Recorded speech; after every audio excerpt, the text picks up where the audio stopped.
R9 ओडिशार पुरखा अभिनेता और फिल्म निर्देशक पद्मश्री साधु मिहिर 84 वर्ष बयस ने मुंबई ने साधु मिहिर देहांत हो जाइए।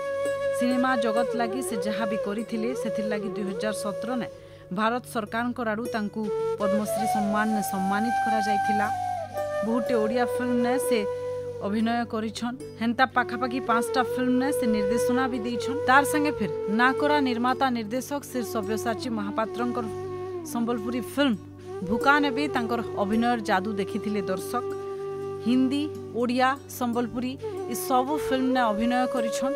जेतेबेले इहादे तांकर देहांत हो जाइछे पूरा फिल्म जगतर बड़ क्षति होइछे बोली करी फिल्म के भल पाउथबा लोक माने सिने समीक्षक माने कहूछन। सियाड़े जी अभिनेता और निर्देशक पद्मश्री साधु मिहिर देहांत खबर पाइला उतरू गोटे शोक वार्ता ने मुख्यमंत्री कहिछन जे पद्मश्री साधु मिहिर तांकर बलिष्ठ अभिनय और निर्देशना लगी ओडिशा संगे जातीय स्तर ने जड़े प्रशंसनीय व्यक्तित्व थिले। हिंदी और ओडिया फिल्म ने तांकर अभिनय छाप छाड़ी जाइछन।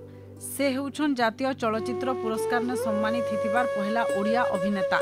कला दिगे तांकर पारदर्शिता लगी बहुटे सम्मान और पुरस्कार ने सम्मानित हेइछन। तांकर देहांत हो जिबाटा कला जगत लगी अपूरणीय क्षति बोली करी मुख्यमंत्री कहिछन।